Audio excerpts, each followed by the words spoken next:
नमस्कार मित्रों, योग ऋषि में आपका स्वागत है। आज की इस वीडियो में हम चर्चा करेंगे हमारे पाचन तंत्र के विषय में।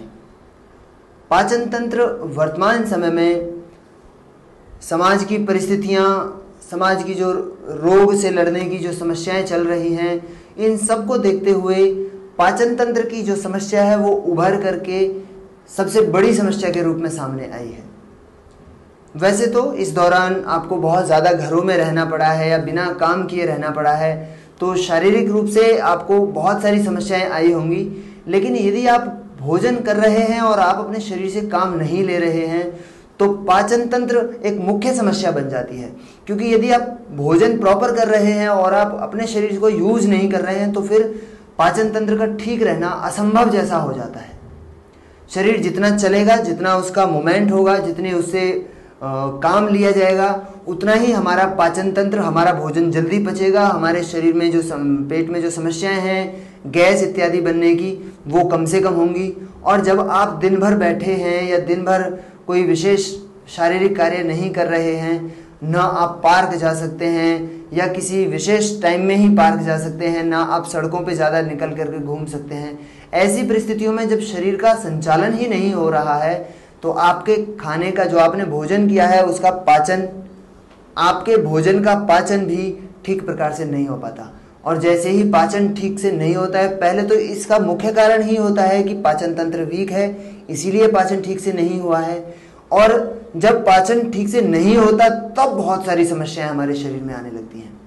तो इन सभी समस्याओं से बचने के लिए, और आप दिन भर कोई शारीरिक कार्य नहीं कर रहे हैं, उसके बावजूद भी आपका पाचन तंत्र कभी खराब ना हो, हमेशा ठीक रहे, कभी गैस ना बने, कभी एसिडिटी ना हो, ना ही आपके शरीर में कभी मोटापे की समस्या आए, ना आपको भूख ना लगने की समस्या हो और ना ही बहुत ज़्यादा भूख लगने की समस्या हो, ना आपका पेट बाहर निकले, इस तरह की जो जितनी भी चीज़ें हैं वो समस्याएं कभी भी आपके साथ ना जुड़ें, आपके शरीर में ना आए।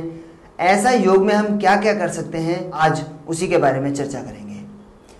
हम यहाँ 4-5 योग के अभ्यासों के विषय में बात करेंगे और वो 4-5 अभ्यास यदि आप अपने जीवन में धारण कर लेते हैं, अपनी दिनचर्या में शामिल कर लेते हैं, तो फिर कोई कारण नहीं बचता कि आपका पाचन तंत्र खराब हो जाए।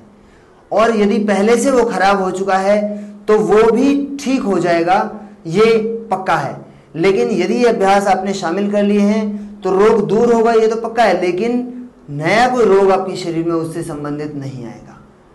तो आइए आज का अभ्यास पाचन तंत्र के विषय में।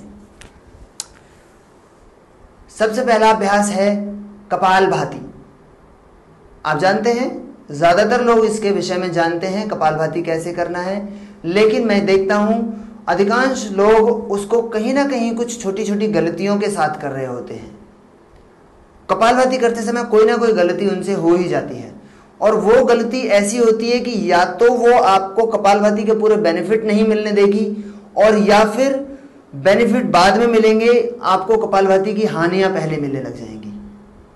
तो दोनों चीज़ों से बचना है। एक तो प्रॉपर करेंगे तो लाभ भी पूरे मिलेंगे, और यदि आप वो गलती नहीं कर रहे हैं तो आपको कपालभाति की वजह से कोई समस्या भी नहीं आएगी। तो दोनों ही चीज़ों का ध्यान रखना होगा। इसके साथ में यदि आप कपालभाति करेंगे, इन बातों का ध्यान रखते हुए कपालभाति करेंगे, तो कोई कारण नहीं है कि आपके शरीर में कोई रोग आ जाए, आपका पाचन तंत्र कभी खराब हो जाए, इसका कोई कारण नहीं बचता। तो आइए शुरू करते हैं आज का अभ्यास। सबसे पहले कपालभाति, कमर गर्दन सीधी रखते हुए।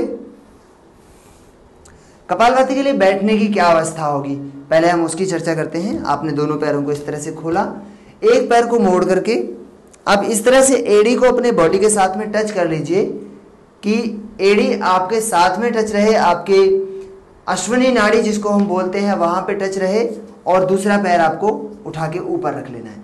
आप इस तरह से बैठ सकते हैं या दूसरे पैर से भी आप इसका बैठने का अभ्यास बना सकते हैं। इस तरह से, दोनों तरह से, जैसे आप कंफर्टेबल रहें वैसे बैठें। यहाँ आपको कमर को सीधा रखना है, कमर के साथ गर्दन भी सीधी रहेगी, हाथ ध्यान मुद्रा या चिन्ह मुद्रा में रहेंगे, और 1 सेकंड में झटके के साथ में श्वास बाहर छोड़ते हुए पेट को हल्का सा अंदर खींचना है।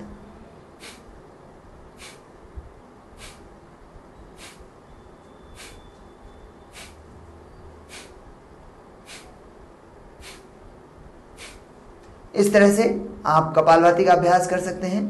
अभ्यास को समझने के लिए मैं थोड़ा आपको बता दूं, जैसे आपको कभी छींक आती है, तो छींक आती है तो आप किस तरह से छींकेंगे?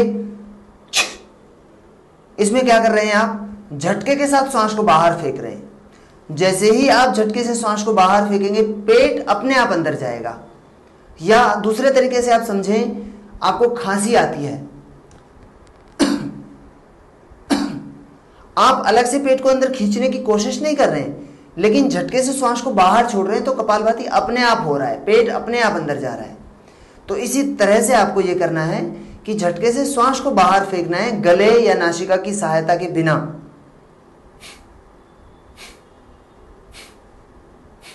स्वाभाविक रूप से जैसे आप श्वास लेते या छोड़ते हैं, उसी तरह से आपको झटके के साथ श्वास को बाहर फेंकना है और पेट अपने आप अंदर जाएगा। और इसको निरंतर आप करेंगे। यदि 1 सेकंड में 1 स्ट्रोक ले रहे हैं तो 5 मिनट यदि आपने किया तो 300 स्ट्रोक्स हो जाएंगे, और 10 मिनट किया तो 600 स्ट्रोक्स। लगभग 1000 स्ट्रोक्स यदि आप प्रतिदिन करते हैं तो उसके लिए आपको लगभग 15 मिनट का समय चाहिए। और यदि आप इतना कपालभाति कर लेते हैं तो आपके पाचन तंत्र के लिए यह बहुत उपयोगी अभ्यास होगा।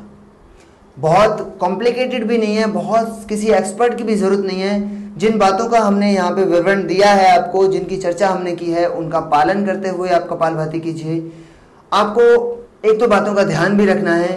आपका बीपी यदि बहुत हाई है, बढ़ा हुआ है, तो आपको कपालभाति के स्ट्रोक्स में थोड़ी गैप बढ़ा देनी है। अर्थात हमने कहा 1 सेकंड में 1 स्ट्रोक, तो आपको फिर 4 से 5 सेकंड में 1 स्ट्रोक लेना है। किस तरह देखें,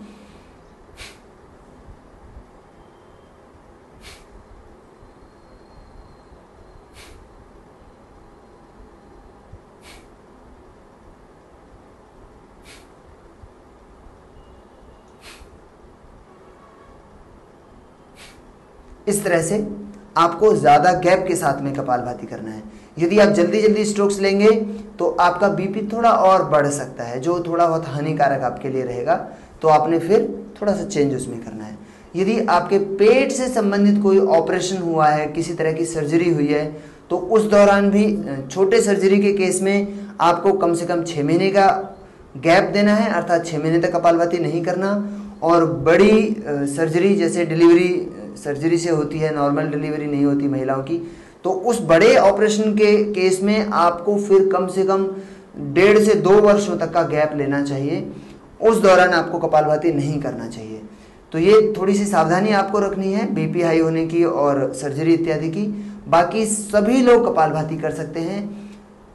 यदि आपको किडनी में स्टोन है और आपको ऑपरेशन नहीं हुआ है अभी तक, और आप नहीं कराना चाहते ऑपरेशन, और पेन भी नहीं हो रहा है, इन बातों का, सभी बातों का ध्यान रखिएगा। ऑपरेशन नहीं हुआ है, आप कराना भी नहीं चाहते हैं, और पेन भी नहीं हो रहा है, तो आप कपालभाति कर सकते हैं। लेकिन यदि पेन हो रहा है, इसका मतलब वो सामान्य से प्रॉब्लम बढ़ चुकी है, और उस केस में जब दर्द हो रहा है किडनी में पथरी का, उस समय आपको कपालभाति नहीं करना है। तो ये 3 सावधानियां आपको रखनी है। सर्जरी के बाद नहीं करना, किडनी में पेन हो तब नहीं करना, और आपका बीपी यदि बढ़ा हुआ है तो नहीं करना। गर्भवती माताओं को भी नहीं ये करना होता है। ये एक छोटी सी जानकारी। तो इस तरह से इन सावधानियों के साथ यदि आप कपालभाति करते हैं तो आप इसके सारे बेनिफिट प्राप्त कर पाएंगे, और कोई भी हानि आपको नहीं होगी, कभी भी नहीं होगी। ठीक है, तो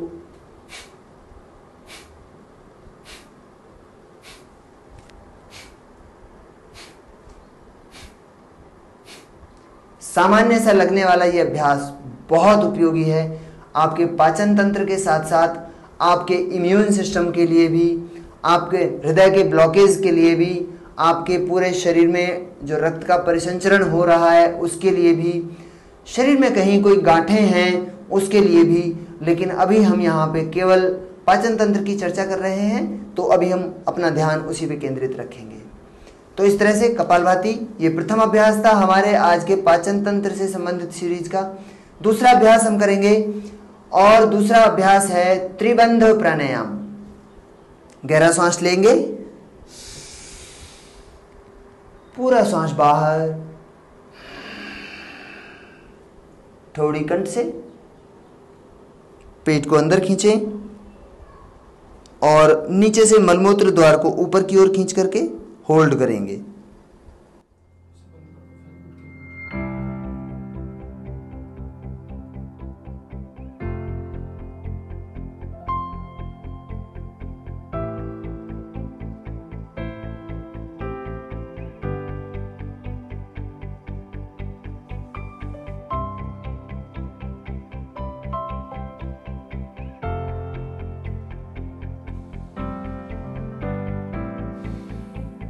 तो इस तरह से त्रिबंध प्राणायाम आप कर सकते हैं।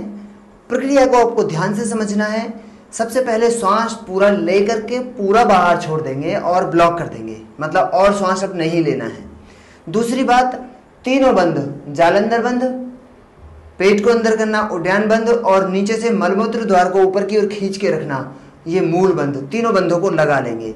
उसके बाद में पेट को अंदर खींचते चले जाना है, जितना हो सके खींच लेना है अंदर, और उस अवस्था में तब तक रुके रहना है जब तक आप श्वास रोक सकते हैं। एक बार फिर से देखें पूरी प्रक्रिया को।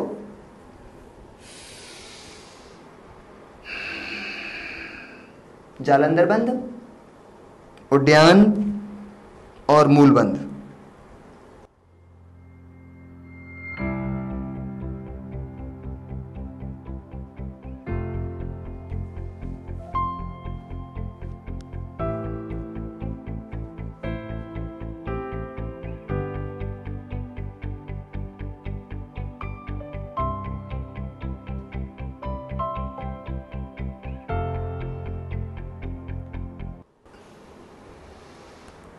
अंत में तीनों बंधों को छोड़ने के बाद ही श्वास लेना है। सबसे पहले मूल बंध छोड़ते हैं, फिर उड्डयन बंध और फिर जालंधर बंध, और फिर धीरे धीरे श्वास लेकर के सामान्य अवस्था में आ जाना है। तो इस तरह से त्रिबंध प्राणायाम आप कर सकते हैं। हमारा तीसरा अभ्यास है अग्निसार क्रिया। जैसे आपने त्रिबंध प्राणायाम किया है, ठीक वैसे ही पूरी प्रक्रिया को पालन करना है। और अंतर केवल इतना है कि आपने त्रिबंध में अपने पेट को अंदर खींच करके होल्ड किया है, वहां पे होल्ड नहीं करना। अग्निसार में आपको खींचना है और बाहर छोड़ना है, फिर से खींचना और फिर बाहर छोड़ना। एक बार देखें।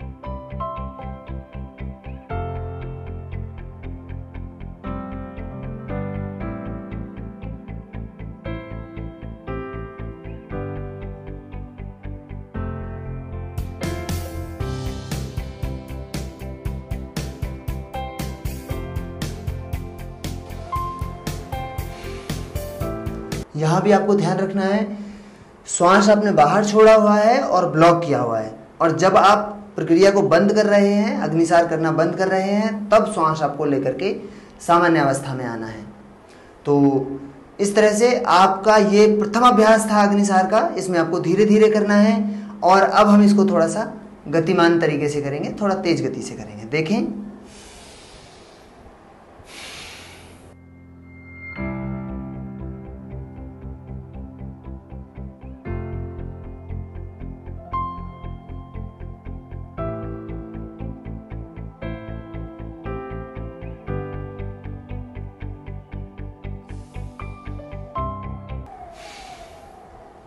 इसको एक बार आपको पेट के प्रक्रिया के बारे में समझा देता हूं। श्वास लेकर के बाहर छोड़ेंगे,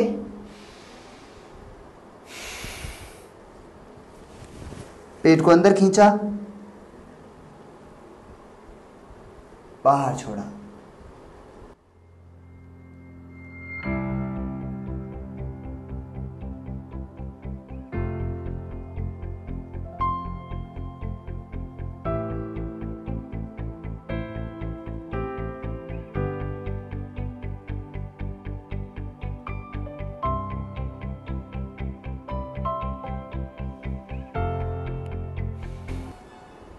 ये धीरे धीरे अभ्यास किया। अब थोड़ा सा तेज गति से कैसे करना है वो भी देखें। दोनों हाथ घुटनों के ऊपर, श्वास लेकर के बाहर,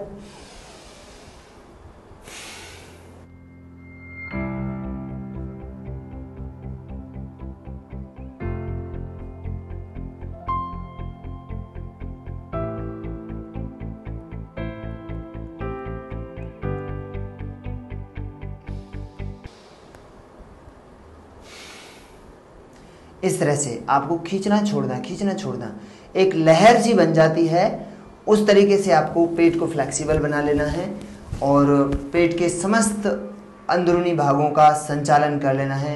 इसमें सबसे ज़्यादा संचालन हमारी आहार नाल का होता है और आहार नाल का सबसे पहले हल्का मूवमेंट कपालभाति के माध्यम से, दूसरी बार में कंप्लीट स्ट्रेच जितना आप दे सकते हैं, जितना आप प्रेशर उसके ऊपर डाल सकते हैं, त्रिबंध प्राणायाम के माध्यम से वो हमने दिया और उसके बाद में फिर उसको फ्लेक्सिबल बना दिया। उसका पूरा संचालन अग्निसार के माध्यम से हमने कर दिया। तो अब यदि पाचन तंत्र के लिए आवश्यक डाइजेस्टिव फ्लूइड कम बन रहा है तो आपको भूख कम लगेगी, तभी आपका खाना ठीक से नहीं पचेगा। लेकिन यदि वो प्रॉपर मात्रा में बन रहा है तो आपको सारी सामान्य जो प्रक्रिया है वही आपको होती रहेगी आपके पेट में। तो इसी तरह से ये अभ्यास करने से यदि वो ज़्यादा बढ़ा हुआ है, पाचन तंत्र अधिक सक्रिय है तब भी, और यदि वो बहुत कम सक्रिय है तब भी, बहुत अधिक भूख लगने की समस्या में भी और बहुत कम भूख लगने की समस्या में भी, कब्ज की समस्या में भी, गैस बनने की समस्या में भी, एसिडिटी की समस्या में भी, इन सभी समस्याओं में यदि ये अभ्यास आप अपना लेते हैं तो आपकी ये समस्त समस्याएं बिना किसी और औषधि का उपयोग किए ठीक हो जाती हैं। हालांकि उसमें समय लग सकता है, लेकिन ये पक्का है कि वो प्रॉब्लम्स क्योर हो जाएंगी यदि आप इसको अपनी दिनचर्या में शामिल कर लेते हैं तो। अब इसका अंतिम अभ्यास है जिसे हम न्योली क्रिया कहते हैं। न्योली कैसे करते हैं आप देख लीजिए।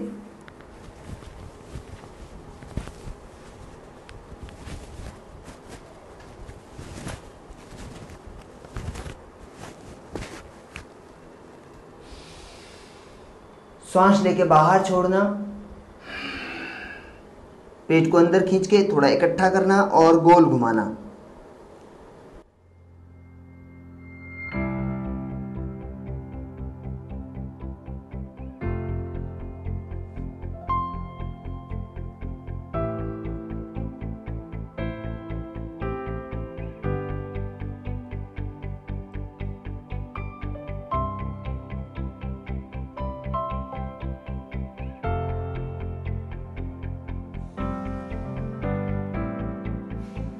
इसके आगे पाचन तंत्र के लिए करने के लिए और कुछ नहीं बचता है।